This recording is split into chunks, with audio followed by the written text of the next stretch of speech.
and prepare now to be changed through this powerful voice for this generation. Put your hands together for the Reverend Dr. Frederick Haynes III. Hear ye him, and be changed. Let me express my appreciation, first of all, to Dr. Claudette Copeland, who is without question one of the great gospel geniuses of our time. She is my favorite preacher, and so to be introduced by her is one of the high honors that I will long cherish. I also want to appreciatively applaud the amazing Bishop Copeland for his phenomenal leadership, both as a preacher prophet and as one of the great men of our time. Let me say, what's up, San Antonio? You got it going on. You have the largest celebration and commemoration of the life and legacy of Martin Luther King Jr. in the nation. And so I salute you for being the great city that you are and for this magical moment that we are experiencing. Just in case some of you may hate on what I'm about to say, I do have some members in the audience, and I have them strategically out there. There they are right there, and if you say anything bad, they will jack you. So make sure that you give me love, because they are out there to make sure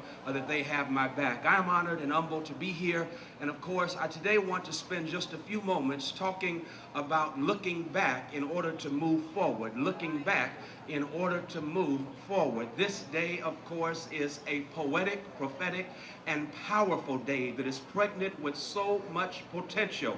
Why? Because only God could have coordinated the calendar whereby on the day where we celebrate the life and legacy of the drum major for justice, Martin Luther King Jr., we also inaugurate the first African-American president of the United States of America for the second time, Barack Obama. And so on the one hand, we are celebrating and commemorating a legacy of peace and justice and liberation, but at the same time we are anticipating brand new possibilities. Only God could have hooked up the calendar where on today in Washington, D.C., Barack Obama is being inaugurated as a president, but we all know we could not have him as president if we did not have the work of a king. Only a king could make way for a president, Barack Obama. And so, yes, this day is pregnant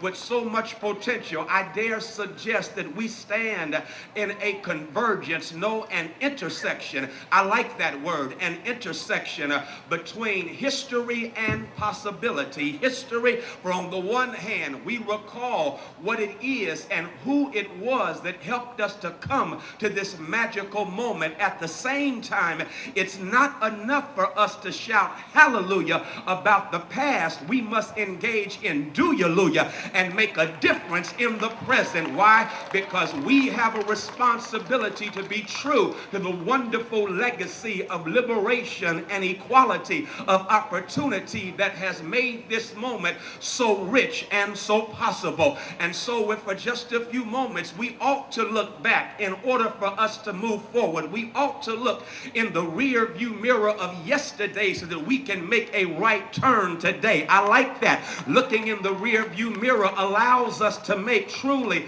a right turn, and yes, even change lanes. Maybe that's what we need to do. I know in too many instances we have sanitized the legacy of Martin Luther King Jr. It's almost as if his life ended in 1963 and the only thing he did was declare, I have a dream. I declare Martin Luther King Jr. may well be a victim of identity theft, because we cannot celebrate the dream of the man unless we are aware of the context of nightmares that Dr. King dared to prophetically articulate that dream. And so let's go back to 1963. 1963, 50 years ago. 50 years ago, what a year it was. It was the 100th anniversary of the Emancipation Proclamation. 50 years ago, It was 50 years ago that Medgar Evers lost his life while trying to ensure that all of us had the right to vote there in Jackson, Mississippi. 50 years ago, 4 little girls were in Sunday school at the 16th Street Baptist Church, and they were killed by a bomb, an act of terrorism right there in Birmingham, Alabama. 50 years ago, Martin Luther King Jr. led that march on Washington for jobs, justice, and equality of opportunity. I like that. Let me hang out right there, because it's not enough for us just to celebrate and articulate diversity. We must also push for equality of opportunity, because if all we do is celebrate diversity but we don't push for equality of opportunity, we are simply doing an injustice and disservice to the dream of Dr. King. 50 years ago, Martin Luther King Jr. dared to stand up and articulate, no, narrate the nightmare before he shifted in to I have a dream. Let's be honest, even in 2013, there are those who know something about a nightmare that interrupts every dream of possibility they dare to have. A nightmare that reminds me of the story of a little boy who went to sleep one night, and as soon as he dozed off, he had a marvelous and beautifully aesthetic dream. The dream was beautiful because he was running through a field. The field was dazzling in its beauty. The field was bordered with dazzling daffodils and resplendent red roses. The grass was immaculate and green, and yet in the midst of his dream, a bear began to chase him. Ain't that jacked up? A bear began to chase him. That suggests that there was a nightmare that was trying to hijack his dream.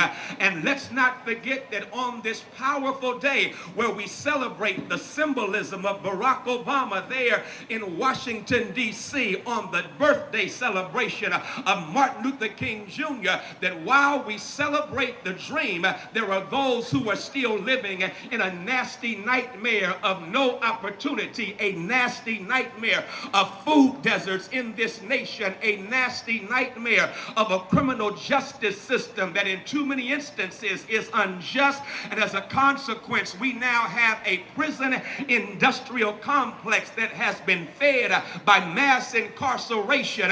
For them, it is an American nightmare. It's a nightmare when 20 million Americans find themselves having been demoted economically from the middle class into poverty, and those who are impoverished have been rendered invisible. It is a nightmare for those who can identify, watch this, with Grandmaster Flash and the Furious Five, who back in the day, they rapped about the nightmare. It's like a jungle. Sometimes it makes me wonder how I keep from going under. Like a jungle. Sometimes it makes me wonder how I keep from going under. And then Grandmaster said, don't push me, cause I'm close to the... I'm trying not to lose my head. In a real sense, Grandmaster was rapping about the nightmare of inequality, the pathology of poverty that too many people in this nation still deal with. And so if this moment is to be more than just a great event, but a movement that makes a difference, let's rise up and look back. But let's not just hang out looking back. We have a responsibility to move from looking back to moving forward.